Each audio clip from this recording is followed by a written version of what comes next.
নজর রাখবো পরবর্তী সংবাদে। আকস্মিক বন্যায় ক্ষতিগ্রস্ত হয়েছে রাজ্যের একাংশ মানুষজন। তারই মধ্যে এবার বিশেষ করে প্রশাসন থেকে শুরু করে আমরা দেখতে পাই যে সামাজিক সংগঠন থেকে সাহায্যের হাত বাড়িয়ে দেয়, কিন্তু এই ক্ষেত্রে ব্যতিক্রমী কিংবা অনন্য নজির গড়েছে রাজ্যের একটি বস্ত্র বিপণী গৌরী শঙ্কর বস্ত্রালয়। অবশ্যই গৌরী শঙ্কর বস্ত্রালয় শুধুমাত্র গ্রাহকদের ক্ষেত্রে প্রসিদ্ধ নয় কিংবা বস্ত্রের বিপণী ক্ষেত্রে প্রসিদ্ধ নয়, একই সঙ্গে সমাজ সেবামূলক কাজ কিংবা বলা যায় আজকের যে উদ্যোগ গ্রহণ করেছে গৌরী শঙ্কর বস্ত্রালয়ের পক্ষ থেকে, তাতে করে মানবিকতার নিদর্শন গড়েছে রাজ্যের মধ্যে একটি প্রসিদ্ধ বস্ত্র বিপণী গৌরী শঙ্কর বস্ত্রালয়। মসজিদ রোড স্থিত প্রসিদ্ধ এই বিপণী, এবং সেই সঙ্গে এবার যারা বন্যা কবলিত হয়েছেন, বন্যা পরিস্থিতিতে আক্রান্ত হয়েছেন, তাদের আজ সকালে বনমালীপুর রামঠাকুর বালিকা বিদ্যালয় প্রায় 250 জন শরণার্থীর মধ্যে প্রাতরাশ বিতরণ করে এই বস্ত্র বিপণী গৌরী শঙ্কর বস্ত্রালয়। আবারও বলা চলে মানবিকতার নিদর্শন দেখা মিলেছে গৌরী শঙ্কর বস্ত্রালয়ের পক্ষ থেকে।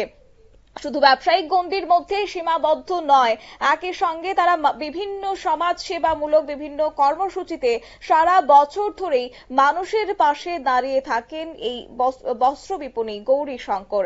এবং আজকের দিনটাও কিন্তু তার ব্যতিক্রম হয়নি।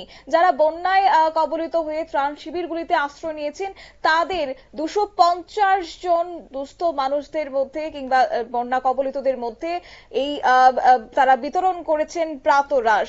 গোটা বিষয়কে কেন্দ্র করে তাদের পক্ষ থেকে কি জানানো হয়েছে শুনুন। ভারী বর্ষণের কারণে শহর ও শহরতলিতে প্রায় বন্যা পরিস্থিতি। মানুষ নিরাপদ আশ্রয়ের জন্য নিজেদের বাড়িঘর ছেড়ে অনেক শিবিরে রয়েছেন। আজকে আমরা এসেছি বনমালীপুর স্থিত রামঠাকুর বালিকা বিদ্যালয়ে। এই বালিকা বিদ্যালয়ের 200 থেকে 250 জন শিবিরে রয়েছেন। আমরা মসজিদপট্টি গৌরীশঙ্কর বস্ত্রালয়ের পক্ষ থেকে আজকে ওদের সকালের প্রাতরাশটুকু দেওয়ার জন্য এসেছি। আমরা সাথে বার্তা দিতে চাই সমগ্র রাজ্যবাসীর কাছে, গৌরীশঙ্কর বস্ত্রালয় বিগত দিনগুলোতে আপনাদের পাশে ছিল এবং গৌরীশঙ্কর বস্ত্রালয়ের প্রত্যেকটা সদস্য দায়িত্ববান নাগরিক হিসাবে আগামী দিনেও আপনাদের পাশে থাকবে। সকলকে ধন্যবাদ, নমস্কার।